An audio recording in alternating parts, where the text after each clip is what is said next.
ہر شے کو بدعت نہ بناؤ۔ ام سلمہ سے آپ نے فرمایا ام سلمہ آج ایک فرشتہ ملنے آ رہا ہے بہت خاص، کسی کو کسی کو اندر نہیں آنے دینا۔ ام سلمہ پیرے پہ کھڑی ہو گئی۔ تھوڑی دیر میں حسین آ گئے، چھوٹے بچے معصوم ابھی، اندر جانے لگے، انہوں نے روک دیا، وہ رونے لگے، وہ روئے تو انہوں نے چھوڑ دیا۔ تھوڑی دیر کے بعد اندر سے میرے نبی کے زور زور سے رونے کی آواز آئی، زور زور سے رونے کی آواز آئی۔ ام سلمہ رہ نہ سکی، بھاگ کے اندر گئیں تو آپ نے کیا دیکھا؟ آپ نے حسین کو یوں سینے سے چمٹایا ہوا تھا اور ایسے ہل ہل کے رو رہے تھے، ایسے بلک بلک سسک سسک کے رو رہے تھے، اور آپ کے آنسو آپ کے رخسار اور داڑھی پر پتر کر رہے تھے، اور آپ نے یوں بھینچا ہوا ایسے دبایا ہوا تھا۔ تو حضرت ام سلمہ نے کہا میرے ماں باپ قربان یا رسول اللہ، کیا ہوا؟ آپ ایسے تڑپ کے کیوں رو رہے ہیں؟ تو آپ نے روتی آواز میں کہا، بہتے آنسوؤں کے ساتھ، کپ کپاتے بدن کے ساتھ، کہ ام سلمہ یہ فرشتہ جو مجھے ملنے آیا تھا یہ میرے بچے کو دیکھ کر کہہ رہا ہے کہ آپ کی امت اس بچے کو قتل کر دے گی، اور جہاں اس کا خون گرے گا وہ مٹی مجھے دکھائی ہے اس نے، کہ میں اس لیے اس پہ رو رہا ہوں۔ ابھی تو وہ شہید نہیں ہوئے اور رویا جا رہا ہے، تو ہم تو ان کی شہادت پہ روتے ہیں بھائی، ہم تو ان کی شہادت پہ روتے ہیں، اور یہ قیامت تک روتے رہے گی دنیا۔ قیامت یہ اللہ کا نظام ہے، اس نے کربلا کے واقعے کو یوں کر دیا جیسے ہر سال آج ہی ہوا ہے، آج ہی حسین شہید ہو رہے ہیں، آج ہی عبداللہ کا سر کٹ رہا ہے، آج ہی زینب کی چادر کو پھاڑا جا رہا ہے، آج ہی لاشوں کو گھسیٹا جا رہا ہے۔ وہ میں حیران ہوتا ہوں، ٹیپو سلطان سرنگا پٹم میں شہید ہوئے، دشمن کون؟ انگریز، کون؟ کافر۔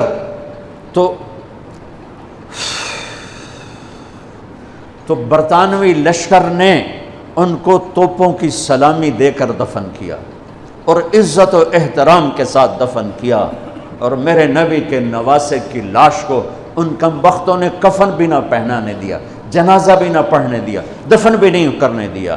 اگلے دن بنو اسد کے بارے میں پتہ چلا عمرو بن سعد کو،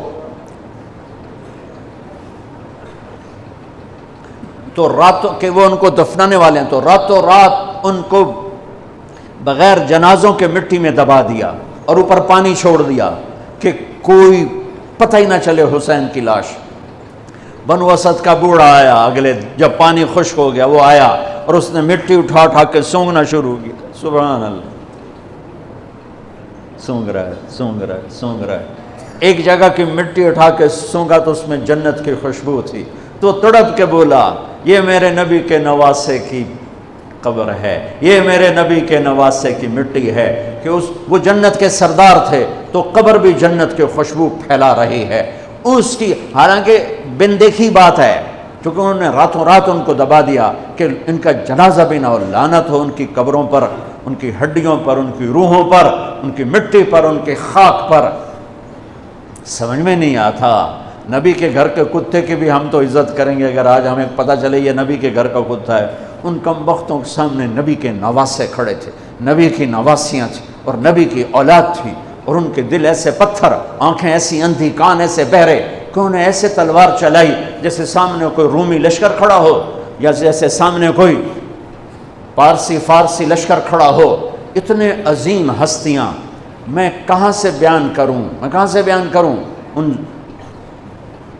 یہ وہ نسب ہے جس کو اللہ آدم تک محفوظ رکھے ہوئے ہے، اور میرے نبی نے فرمایا کل سبب منقطع الى یوم کل نسب و سبب منقطع الى یوم القیامہ الا نسبی و سببی وسأبلها ببلالها۔ قیامت کے دن ہر رشتہ ٹوٹ جائے گا، ہر ناطہ ٹوٹ جائے گا، ہر سبب ٹوٹ جائے گا، لیکن میری آل کے ساتھ رشتہ باقی رہے گا، نسب کا رشتہ باقی رہے گا، سبب باقی رہے گا۔ میں اپنی اولاد کو پانی پلاؤں گا، میں اپنی اولاد کی سفارش کروں گا۔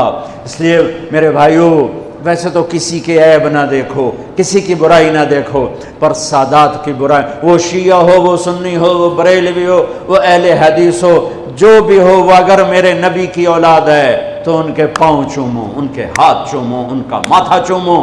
یہ اللہ کے محبوب ہیں، اللہ کے پیارے ہیں۔ مجھے میری اولاد محبوب ہے، آگے ان کے پوتے ہو گئے، آگے ان کے بچے بچیاں ہو گئے، نواسیاں ہو گئے، پوتے پوتیاں ہو گئے، وہ ان سے بھی پیارے لگتے ہیں۔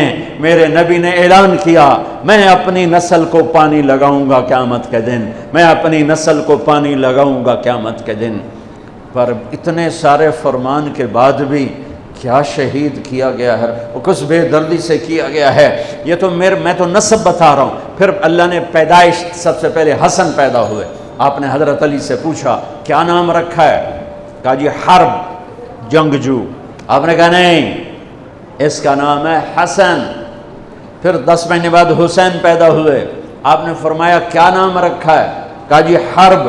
کہا نہیں، حسین۔ پھر آپ نے فرمایا یہ 2 نام میرے اللہ نے آج تک کسی کے نہیں رکھے، سے پہلی دفعہ میرے بچوں کے نام رکھے جا رہے ہیں، حسن اور حسین۔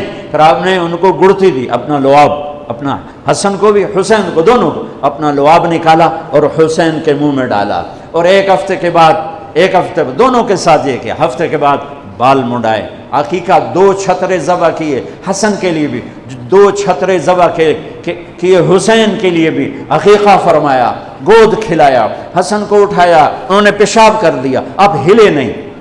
مجھے نہیں یاد کہ میں نے اپنے بچوں کو چھوٹی عمر میں اٹھایا ہو اور اس نے پیشاب شروع کیا ہو اور میں نے اسے بٹھائے رکھا ہو، میں فوراً اٹھا کے ادھر، یا میں نے پتہ لگا پیشاب کر رہا، میں چاہتے اتھے باہر چھڑیا۔ لیکن میرے نبی نے، حسن نے بھی کیا، حسین نے بھی کیا۔ اور حضرت حسن کا تو واضح تھا، آپ یوں لیٹے ہوئے تھے، آپ کا پیٹ سے کپڑا ہٹا ہوا تھا، اور حسن آپ کے پیٹ پر بیٹھے تھے، تو ان کا جو پیشاب ہوا تو سیدھا آپ کی ناف میں گیا۔ اور نبی پاک ذات، پیشاب ناپاک، وہ تو ہر ناپاک سے دور ہوتے ہیں، لیکن جب حسن نے پیشاب شروع کیا، میرے نبی ایسے ہو گئے، ایسے بالکل ایسے ہلے نہیں کہ بچہ کہیں پیشاب نہ روک دے۔ جب پورا پیشاب کر دیا، پھر آپ اٹھے اور نواسے کو بٹھایا اور جا کر پانی اپنے اوپر بہایا اور صاف کیا۔ یہ تو لاڈ لڈائے میرے نبی نے اپنے نواسوں کو۔ ابو ہریرہ فرماتے ہیں میری آنکھوں نے دیکھا، میرے کانوں نے سنا، آپ کبھی حسن کبھی حسین اینا پیران تے کھڑا کی تو ہے، ہاتھ این نپے تے جھولا جھلا رہے ہیں اور کہہ رہے ہیں پہاڑی پہ چڑھ بچے، پہاڑی کے لیے اتے آ۔ ان کو یوں اوپر لا رہے ہیں، یہاں لائے، پھر یہاں لائے، پھر یہاں لائے، پھر یہاں لائے، پھر یوں ہو گئے، اور ان کے ہاتھ پکڑ کے یہاں تک پہنچایا، یہاں، اور پھر آگے بڑھ کے بوسہ لے کر کہا اے اللہ میں ان سے پیار کرتا ہوں، تو بھی ان سے پیار فرما۔ ایسوں کو ذبح کر دیا۔ کتے کو مارتے ہوئے رحم آتا ہے،